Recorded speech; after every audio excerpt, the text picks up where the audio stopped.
a special edition of Somewhere on Earth, recorded at the University of Derby during the dress rehearsals for the very first East Mids Tech Week, a celebration of innovation, ambition, and the extraordinary technology heritage of the Midlands. This is a region that helped shape the modern world, from Derby, birthplace of the factory system and industrial manufacturing, to Nottingham, where MRI technology was pioneered and ibuprofen was developed, to Leicester, home of DNA fingerprinting and one of the world's leading space innovation clusters, and Lutterworth, where Frank Whittle developed the jet engine. The East Midlands has never stopped inventing the future. And for the past decade, one organisation has been helping drive that future forward, the Energy Research Accelerator, or ERA.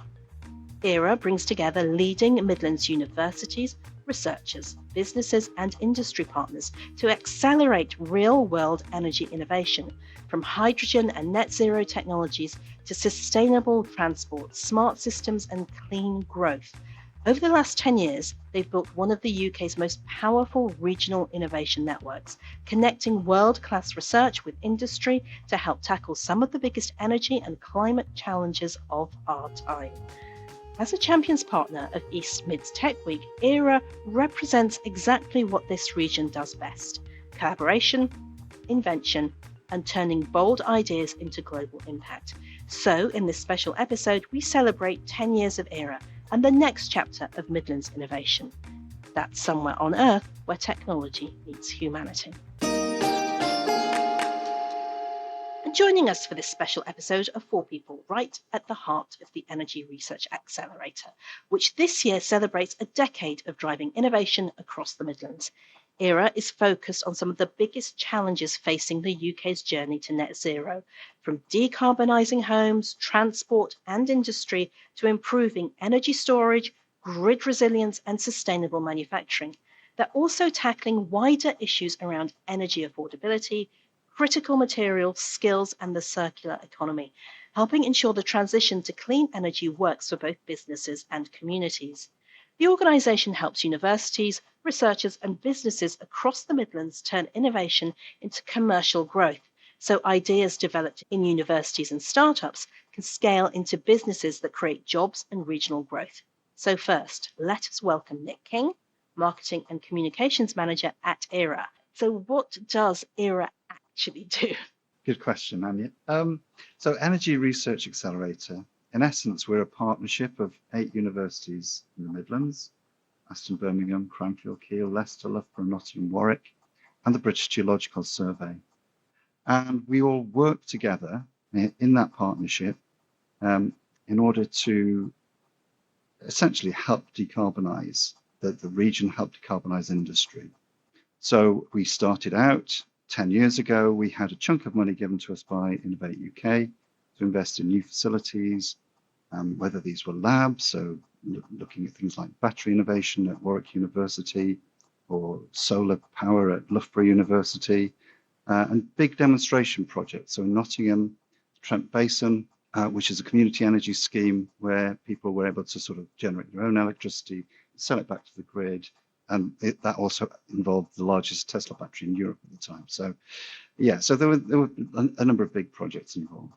And what we've done essentially since then, I think the biggest achievement is that we're now a big partnership, not just of the universities, but also of businesses, the community, the public sector, etc. So everybody has come together and is working together on solving problems. Because you can't have one without the other. You can't have the great research at the university without some kind of business investment and industry.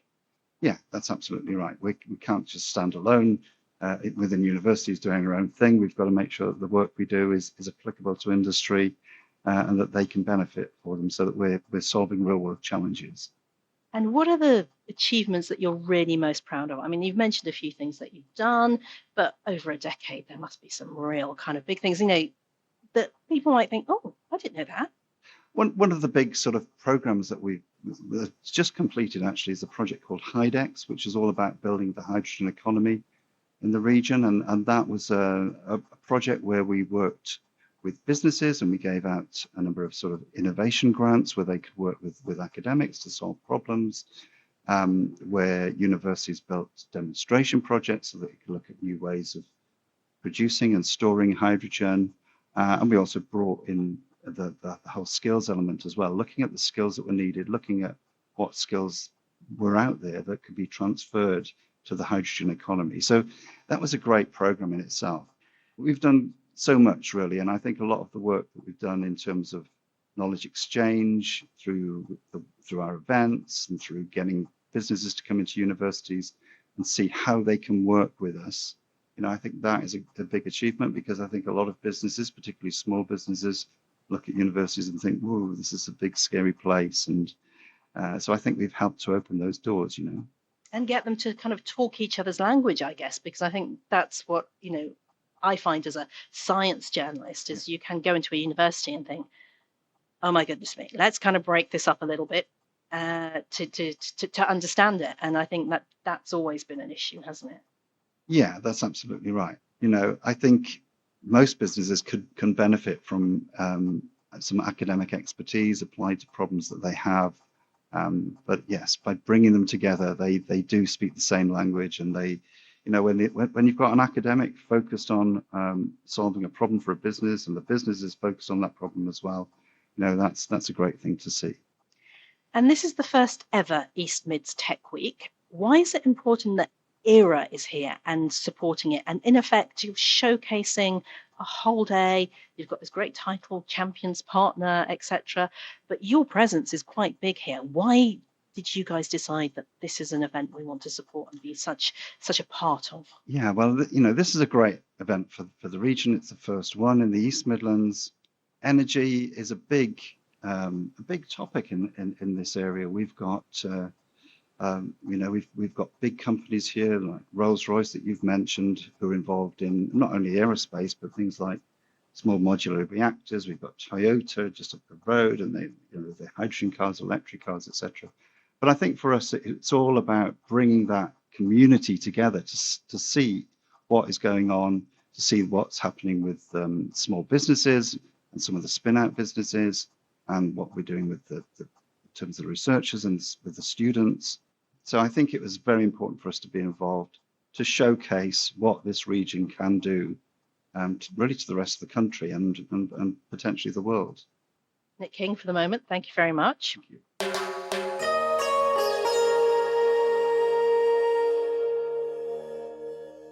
And in the studio with us as well is Amanda Baxendale, Senior Business Development Manager at ERA. We've heard from Nick about what ERA aims to do, but turning good ideas into successful businesses takes support, investment, and the right connections. And this is where you come in, Amanda, isn't it? So first of all, how do you, ERA, help your partners to work at scale and support that important research that's just breaking out of those universities? So by joining together as a collective, it means that we have greater critical mass. This helps to give us profile and open doors, perhaps that would be harder to do when acting alone, and enables us to talk to business communities, government and investors. Universities and the British Geological Survey, they've all got really distinct capabilities and expertise. So when we join this together, we can make sure that we've got the full suite of complementary expertise required to deliver a particular project or start to push certain energy solutions out into the marketplace. And then finally, by being a consistent mechanism through which companies and government can have an ongoing relationship at an organisational level with multiple universities, those relationships can exist and continue and sustain beyond a single person or a single engagement. ERA is like the glue that kind of bonds these different organisations who work on very specific technologies maybe and developments and different, even completely different scientific areas. But you're just saying, look, you guys maybe work with these guys, or this team needs a little bit of support here, you can help. You're the ones who are just taking that all together and making sure that it works and that all these different industries are working together as a team. Absolutely. So yeah, we try and sit at that interface, and I suppose, to steal a word that's on trend, we try and be that super connector. Super connector, that's a great word. And I guess the other thing is that you're a super developer, really, because there's this amazing richness and diversity of research at universities. But to get that out of that academic area, that academic feel, and into business and into industry is quite hard. And that's also where you come in, isn't it? Yes. So we really try and work hard to make sure that we take those opportunities to really help showcase and profile what is happening inside our partners and how people can take that and make use of it outside the walls of universities and research organisations. So we'll use things like the hydrogen outreach and research network and invite them to speak at conferences and events like the expo that we're here to talk about today. So you've got East Midlands Tech Week, great dress rehearsals going on in and around Derby at the moment for it, happening on June the 16th. And this is a great opportunity for businesses to come along and see what you're doing. Oh, absolutely. So, I'm really proud of the programme that we have built and developed. So if people don't know the rich industrial history and all the potential of the region around nuclear, fission, fusion, hydrogen, the role of batteries and energy storage, it's going to be a great day for people to understand that. But then we've also got these fabulous spotlight opportunities where you can hear about some of the companies that have been formed out of the IP-rich research that has come from the universities. So it sounds as though there's almost something for everyone. But what makes the Midlands such a strong place to build and grow these innovation businesses?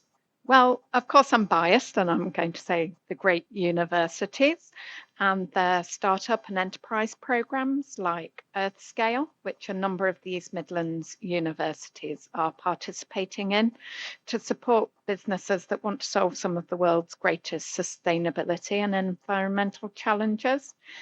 Around universities often spring up and investments are made in really great facilities and buildings that when you're in particular scientific fields like life sciences, advanced manufacturing and engineering, you really need access to those specialist facilities and workspaces in an affordable way. And universities, again, they work really hard to make that happen for the wider business community. But then, of course, here in the Midlands, clean energy in particular, we really have got this fabulous ecosystem. We've got these major advanced manufacturing and engineering companies that are really looking at the energy transition. So you've got companies like Siemens and in aerospace and propulsion, companies like Rolls-Royce and their supply chain. And Derby is globally leading as a rail technology hub in terms of its knowledge base and expertise. And then automotive as well, and the battery industry that is being developed down in the West Midlands. And then finally, it's also a really exciting place to be around nuclear technologies with small modular reactors and advanced modular reactors being manufactured by companies that are well known in the region, but then also opportunities for them to be deployed as well up in North Nottinghamshire, around the old cotton power stations. There's conversations happening around having a small modular reactor powered data centre.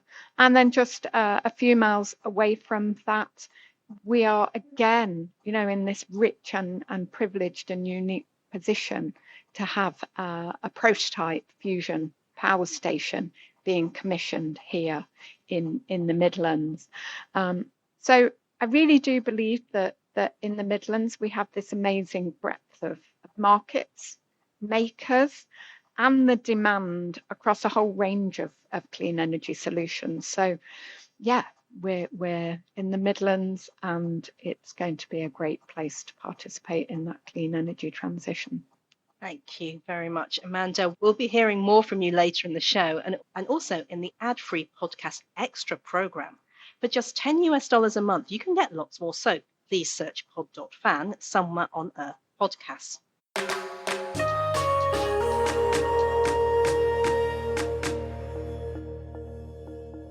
We're here at the dress rehearsal for the very first East Mids Tech Week, and ERA is holding its summer showcase here in Derby on June the 16th. Tickets for East Mid Tech Week are free. You just need to register. So if you're not too far away, please come and see some of the tech that is currently being developed with the support of ERA. But if you are a little further away, here's a small taster of some of the latest projects that will be on show at East Mids Tech Week as part of ERA's showcase.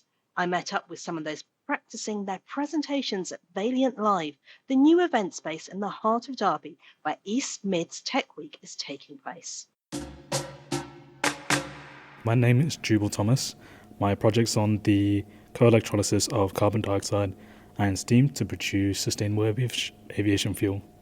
So I am trying to utilize carbon dioxide, which is being captured through emission processes such as plane stuff like that, to utilize it for another purpose. So with renewable energy, I will put the carbon dioxide as a feedstock alongside steam to produce SAF, and this is done through a solid oxide electrolyzer cell. So basically you are using the carbon dioxide that we are producing wastefully and you're turning it into a useful fuel.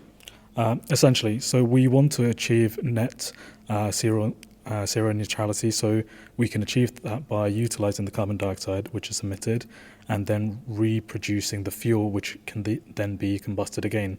So essentially it's going to be combusted, we can capture it, then recycled into fuel again, and the cycle continues. My name is Saeed Al-Harthi. I'm from Saudi Arabia. My topic is about integrate green hydrogen and energy system. I'm trying to stabilize the energy grid because this time they're using renewable energy like highly.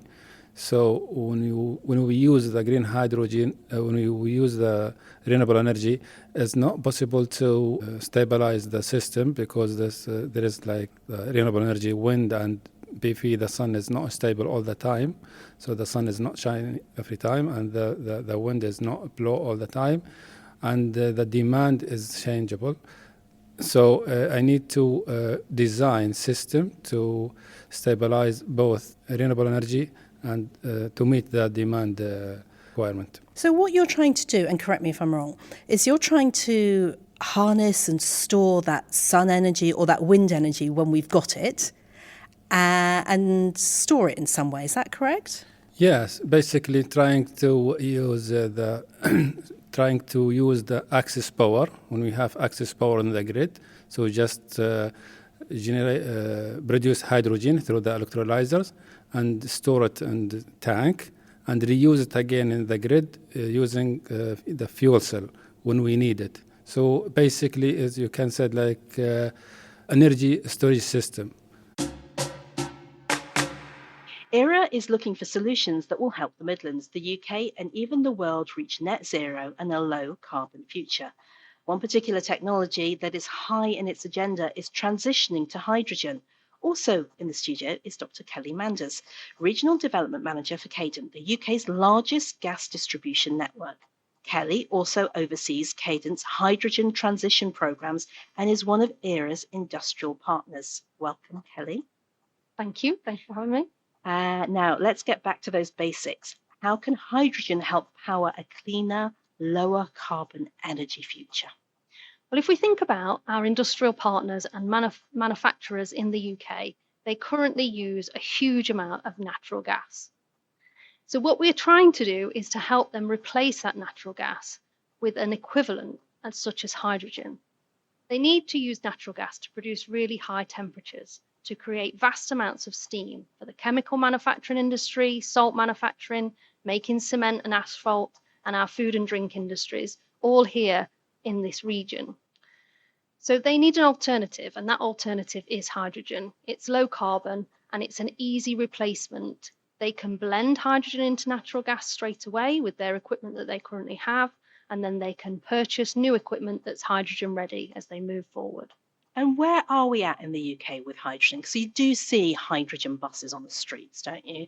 And I'm sure a lot of people are thinking, what is that? How does that work?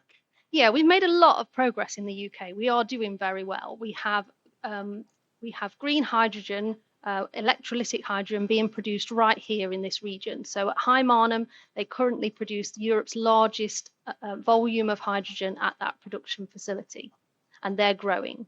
We have Toyota in the region as well at Derby, who've developed the hydrogen-fueled Hilux vehicle, and that's actually going into full-scale production at Burniston, just down the road. And Heidelberg Materials have also carried out a huge number of trials to show that they can make cement and asphalt with hydrogen in a low-carbon way. And that's another link to the East Midlands, isn't it? Because tarmac was invented in Nottingham, I believe, just up the road. So the applications seem to be quite big, don't they? Can you kind of like paint us a picture really of how this might look in the future, how we can see that hydrogen replacing, those evil, horrible fossil fuels that we hear so much about? So at Cadent, we're working really hard to help those industries transition to hydrogen. But for that to happen, that needs large-scale infrastructure. That needs a pipeline. For the volume of hydrogen that they would need to run their facility and their processes, they just have to have it through a pipeline. It can't be tankered on the back of a lorry. It's not economically viable. It's not efficient. It wouldn't be low carbon. So a major infrastructure and a pipeline is what's needed to connect the hydrogen production where it's being made and deliver it to where it's being needed. And that's a big project. It's a huge project, but it's one that we are really proactively working hard on in this region. We want to connect up and we want to develop that infrastructure for this region. And what kind of timescales are we talking about when it comes to a project like this, to really get this hydrogen fuel into our everyday systems? It will be on a case-by-case basis. The government has said it will support hydrogen infrastructure in the UK with a £500 million investment in the first new pipeline. But that will be a competition as to where that pipeline is built. So we're hoping that first pipeline would be open and running by 2032. The other pipelines that would then be in the running will be subject to further funding competitions and the construction. But we can potentially see those hydrogen cars from Toyota a little bit sooner, do you think? Yes, hydrogen refueling for vehicles is a slightly separate initiative. So there are refuelers dotted around the country now. We're hoping that there'll be more, and that will enable hydrogen fuel vehicles to move around the country. And this region seems to have a big part to play. Absolutely, yes. We've been innovators. There are some of the biggest hydrogen technology providers currently based in the region. I mentioned the hydrogen production taking place in North Nottinghamshire, and we're all working really hard to help the industries transition to hydrogen with that equipment, with that new technology. So our cement and brick manufacturers, the food and drink companies that I mentioned, helping them to deploy this technology now. And that will help ensure economic growth. It will protect and create new jobs in the low carbon space. And hopefully we'll all export our knowledge and utilise it around the world. Exactly, because that's the key, isn't it? If you have the knowledge, you've then got to make sure that it gets to the right places, in effect, everywhere, really. Yes, absolutely. Brilliant. Okay, Kelly, thank you very much for joining us here at the University of Derby today. Thank you. To achieve all of this tech development, though, we need talent, and here is where our final guest comes in. So joining us is Dr. Neil Radford, Skills Manager at ERA. Now, Neil, one of the biggest challenges in tech and energy is talent. What skills gaps are you seeing across the sector right now? Thank you, Anna. Yeah, so what we've got is, when people ask this question, they immediately think about engineering. They think about the technical skills. And yes, it's true, we are going to have a massive skills gap in the energy transition sector by the year 2030. Right, 400,000 jobs is what is sort of touted as the figure. A lot of that is around engineering, it's around manufacture, it's around the operation of, it's around the installation and the maintenance of infrastructure. But actually, I think where we're moving to and where policy is moving to is recognizing that there's also a talent gap in terms of our researchers, because what we want to be able to do is have people join the industry who have interdisciplinary skills. So it's good that they're innovators. It's good that they've got the technical skills. It's good that they're coming up with new ideas and being creative and helping us to solve the issues that we see around energy transition. But they also need to be policy aware. They need to be able to be aware of regulation. They need to be able to be aware of social justice and how the innovations that they're bringing in are going to impact society and community. So they've got a lot of areas and skill sets that they need to be working on and be aware of. And that's where you're coming in. Absolutely. Because, knowing all of that, if you just come out of university, I mean, as much as well read and as well rounded and as cultured or whatever that you can be, and if you are top of the field, to have all of that is nigh on impossible. So how do you take these young people and then kind of put all of that skill set in there?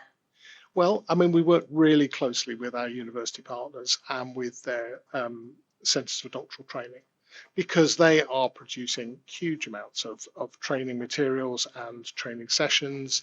That they have a fantastic, they do a fantastic job in terms of that training of doctoral trainees. What we try and do as ERA is we try and augment that.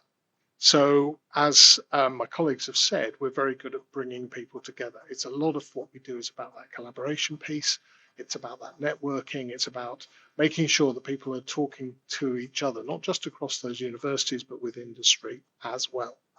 So through our events and our activities, we're encouraging early career researchers, that's doctoral researchers and postdocs, to meet and get involved with and connect with and be involved in activities that help them to build that interdisciplinarity. So an example might be where we're running an event soon where there's going to be a real world challenge that an industrial partner has put forward, and we're going to have groups or teams of researchers, of young researchers, who are going to be battling it out for a £500 sort of prize as teams, so that they'll be discussing different possible solutions to that challenge, and they'll be coming from lots of different disciplines. And the way it'll be set up is that we'll match them across disciplines so that we're getting a real discussion.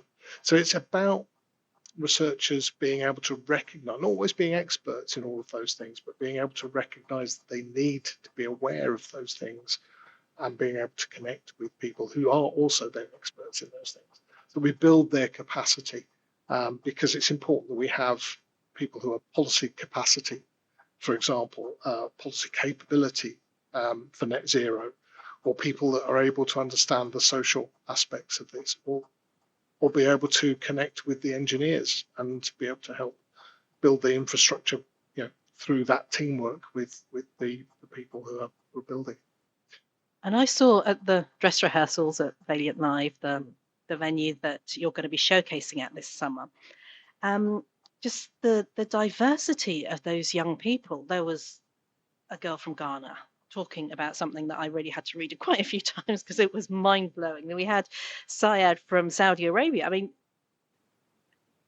and you can hear it in their voices, in their ideas, in everything. You cover such a large range of technology, but also from a global perspective, because they're bringing their uniqueness and their cultural identity to that research as well. I think that's absolutely true, and it's a fantastic thing that we've got some fantastic researchers in the UK, some researchers from the UK itself, but also globally, and it's a global issue we're working with here. And whilst we're talking about the Midlands region and East Midlands in particular, this conference is not just about the East Midlands. It's also about the national picture, and it's also about the global picture. So it's really important that we're bringing talent in, and we're seeing universities bring talent in from wherever it is, so it can help us to solve these massive problems that we're faced with. Dr. Neil Radford, thank you very much. Thank you to all our guests. But just as a final roundup, Nick, Neil, have you got any final thoughts for the next 10 years of ERA? I think I'll step into that one. I think the big thing is we're going to have to work with individuals so that they are rounded in the sense of being able to take on all of those different areas. It's really important that we drive new technology and new innovation, but at the same time, we need that to be ethical and be sensitive to how it's going to be used in practice. You know, the reality is that energy transition is for people, and so it has to be managed so that it can be for people. So we need to work over the next 10 years to make sure we've got those interdisciplinary skilled individuals, but who can also work with the general public, work with everybody in society to help see that come to fruition, so that we end up with, you know, a deployable energy infrastructure that research talent is translating for us. Nick? Yeah, I mean, I think the next 10 years are going to be incredibly important for the whole of the net zero and climate change issues that we're facing as a world. But, you know, what gives me encouragement is that the pace of change in energy is accelerating rapidly. Universities are playing a big part in that, and businesses as well. You know, so there are opportunities for them to develop new technologies. So I see that we will continue to sort of collaborate and build these partnerships with businesses in this region and beyond. And yeah, I think we can all play our part in building a more resilient and cleaner and greener future. Thank you to Nick King, Neil Radford, Amanda Baxendale and Kelly Manders. Do try and come along to their summer showcase at East Midlands Tech Week. I've seen some of the rehearsals and it's going to be a huge tech fest of innovation that'll be worth the trip. Tickets are free, but you must register on their website. And that's all for this edition from the University of Derby podcast studios. The production manager is Liz Toohey and I'm the editor. Until next week, bye-bye.